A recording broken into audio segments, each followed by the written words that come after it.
laboratories. We will also have classrooms.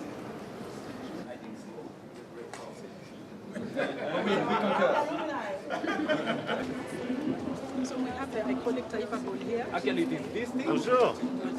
It's an ornamental tree. It grows very well in Kenya. Yeah.